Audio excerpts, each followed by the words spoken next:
PTI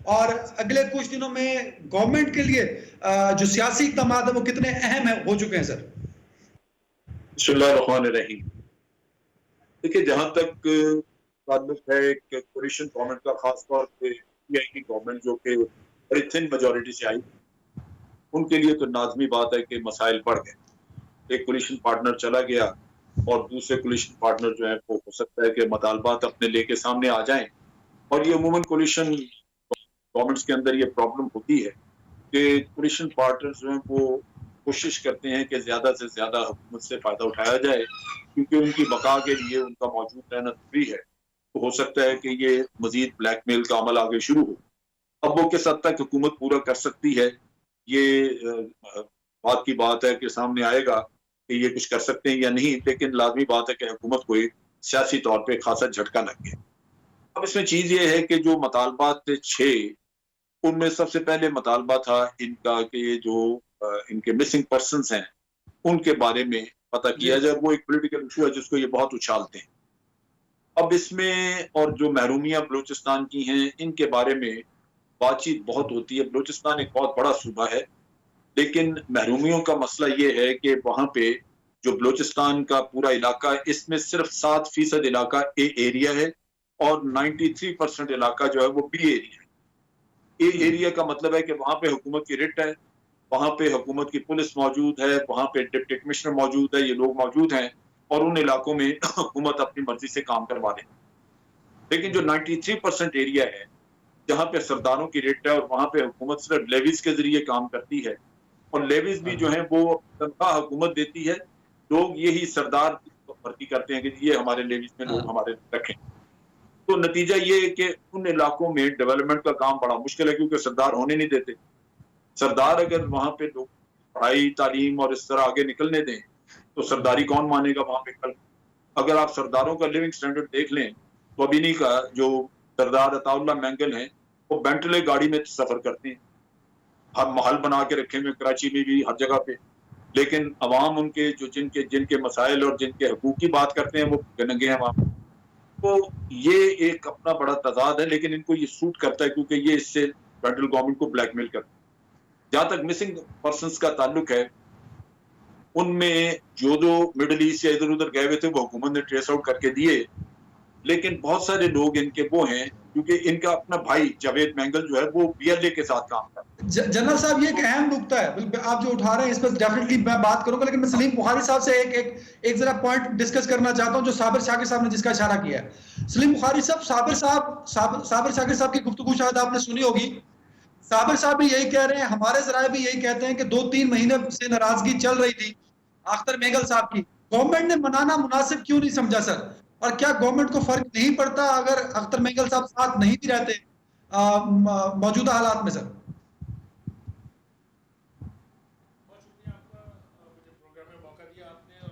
اس حوالے سے بہت سی گفتگو جو ہے جنرل شاہد صاحب نے کر دی ہے، اور ان کی چونکہ گرفت کافی مضبوط ہے اس ان مسائل کے اوپر، اس لیے ہم تو خود بھی ان سے سیکھتے ہیں. میں تھوڑی سی طرح 2-4 گزارشات اس حوالے سے عرض کر رہے. تو دیکھیے یہ مینگل صاحب نے اب تو حتمی فیصلہ کر کے اس کو at the floor of the house announce کر دیا، لیکن اس سے پہلے 2 مرتبہ وہ اپنی اس خواہش کا اظہار پریس کانفرنسز میں کر چکے ہیں، جس کے نتیجے میں پھر کوئی ایک کمیٹی بنا دی جاتی تھی جو ان کو رضامند کرنے کے لیے اور ان کی باتیں جو ہیں ان کو ماننے کے لیے تشکیل دی جاتی تھی. لیکن ان دونوں دفعہ کے جو مواقع تھے اس کا بھی کوئی فائدہ پی ٹی آئی کی حکومت نے نہیں اٹھایا، اور ان کے جو 6 پوائنٹ تھے، 6 پوائنٹ جو مطالبات تھے ان کے، ان میں سے بقول اختر مینگل صاحب کے ایک لفظ بھی یا ایک نقطہ بھی جو ہے وہ اسے نہیں مانا گیا ہے.